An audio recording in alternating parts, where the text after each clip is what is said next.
జరగలేదు. అట్లాగే అనేక సంక్షేమ పథకాలు ఎన్నికల్లో ప్రకటించే వాటికి కేటాయింపులు లేదు. కాబట్టి బడ్జెట్ని ఇంకా ఆలోచించాలి. రాష్ట్ర బడ్జెట్ భారీగా ప్రకటించారు. 2,90,000 కోట్లు ప్రకటించారు. భారీగా కేటాయింపులు ముఖ్యంగా వ్యవసాయ రంగానికి వీటికి కేటాయించడం, కొన్ని వాగ్దానాలు కేటాయించడం సంతోషం.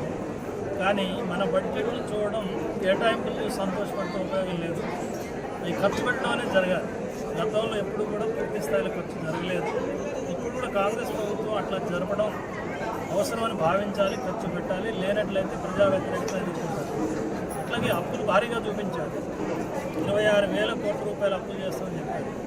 ఈ అప్పులు చేయటం అంటే దాని భారం ప్రజల మీద వేయడం అవుతుంది. గతంలో కేసీఆర్ ప్రభుత్వాన్ని విమర్శించారు. 3 లక్షల కోట్లు చేశారు, 2 లక్షల కోట్లు చేశారు. మరి ఇప్పుడు అదే దారిలో నడవడం కాకుండా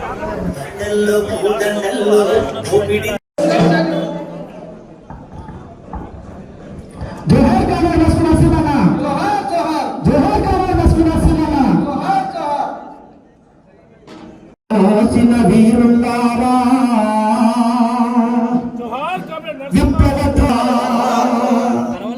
శ్రద్ధాంజలి ఘటిస్తున్నా, అరుణాంజలులర్పిస్తున్నా, అరుణాంజలులర్పిస్తున్నా.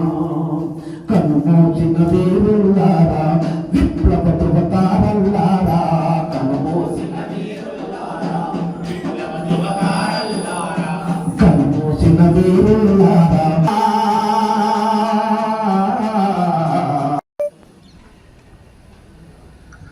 మస్క్ నరసింహ 4వ వర్ధంతి సందర్భంగా వచ్చేసినటువంటి గౌరవనీయులు రాష్ట్ర ప్రధాన కార్యదర్శి తమ్మేని గారు,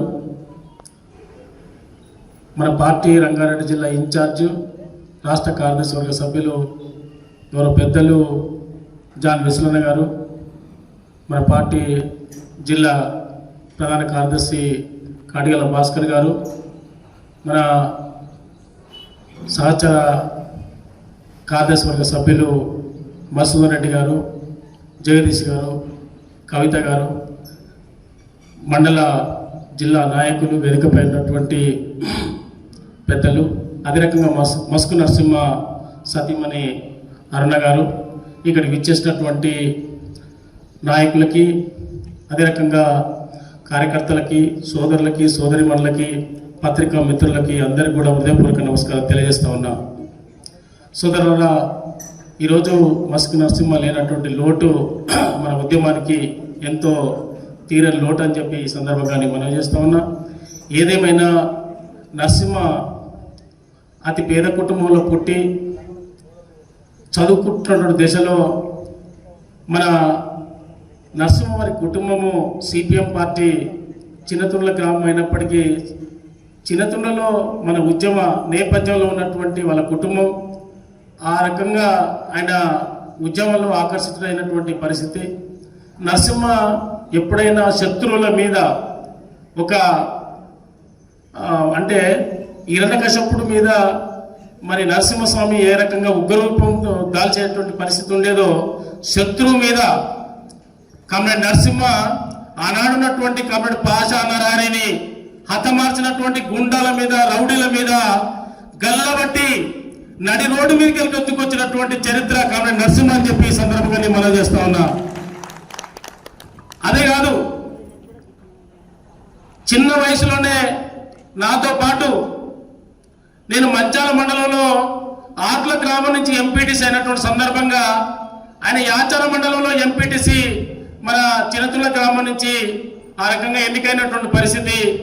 నేను మంచాల మండలంలో మెజార్టీ సభ్యులైనటువంటి మరి తెలుగుదేశం అలవెన్స్ తోటి నేను మండల ప్రెసిడెంట్ అధ్యక్షులు,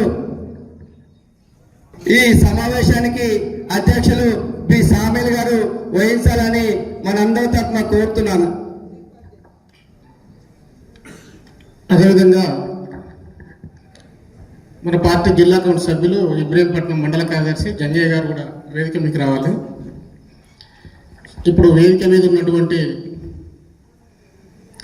నాయకులు, మన పార్టీ రాష్ట్ర ప్రధాన కార్యదర్శి తమ్మినేని వీరభద్రం గారు, మన పార్టీ రాష్ట్ర కార్యదర్శి వర్గ సభ్యులు వెస్లన్న గారు, పార్టీ జిల్లా కార్యదర్శి భాస్కర్ గారు, పార్టీ జిల్లా కార్యదర్శి వర్గం, పార్టీ జిల్లా కమిటీ సభ్యులు, మండల కమిటీ సభ్యులు, అదేవిధంగా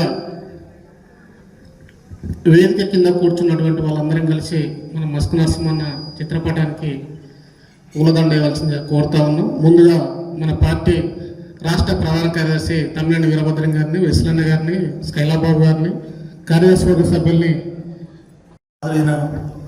కామ్రేడ్స్, మిత్రులు అందరికీ నమస్కారం. కామ్రేడ్ నరసింహ చనిపోయి అప్పుడే 4 సంవత్సరాలు అయింది. ఇంకా ఆయన స్మృతులు చాలా మెదులుతున్నాయి నాకు కూడా.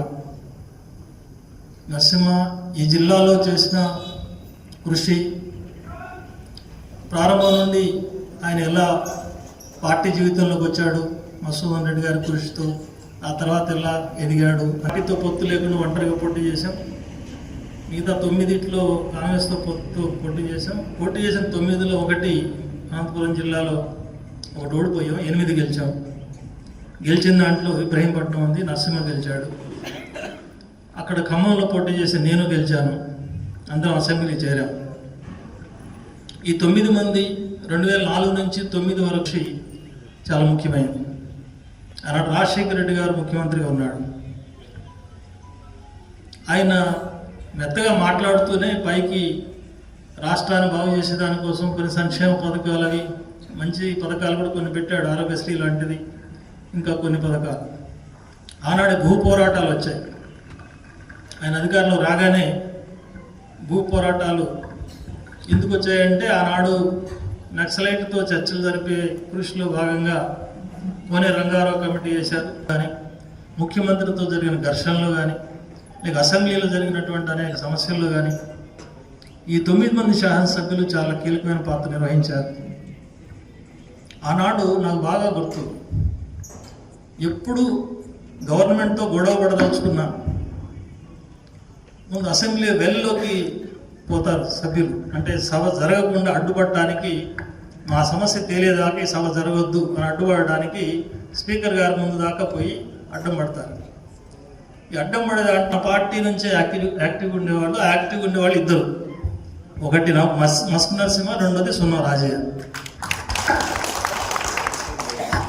వీళ్ళిద్దరూ పార్టీకి నాయకుడిగా నరసింహ గారు ఉన్నాడు. తర్వాత పార్టీని, అసెంబ్లీ పార్టీని గైడ్ చేసే కన్వీనర్ బాధ్యతలో నేనున్నాను. అంటే ఎప్పుడు ఏం చేయాలో నేను గైడ్ చేస్తుండేవాడిని. నరసింహ గారు ముందు వీచిలో ఉండి అమలు చేస్తుండేవాడు. ఆయన మాటలు అమలు చేసేవాడు, చేతలు మాత్రం 2 యోధులు రాజయ్య అండ్ మస్కు, వీళ్ళిద్దరు మాత్రం అసెంబ్లీలో పరిచయం అయ్యేవారు. ఒక సందర్భం నాకు బాగా గుర్తు, వీళ్ళు పదే వెళ్ళలోకి పోతుంటే వాళ్ళు ఎప్పుడు వెళ్ళలోకి పోతున్నారు, ఎప్పుడు వెనక్కి వస్తున్నారు, ఇదంతా గమనిస్తున్నాడు కిరణ్ కుమార్ రెడ్డి. తర్వాత ముఖ్యమంత్రి అయ్యాడు కొన్నాళ్ళ పాటు, 1 నెల 2 నెలలు. ఆయన చీఫ్ విప్గా ఉండేవాడు కాంగ్రెస్ పార్టీ.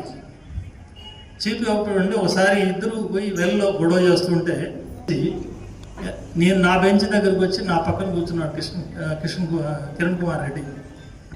అన్నా, నువ్వు చెప్పాలి, వాళ్ళిద్దరితో మేము భరించలేక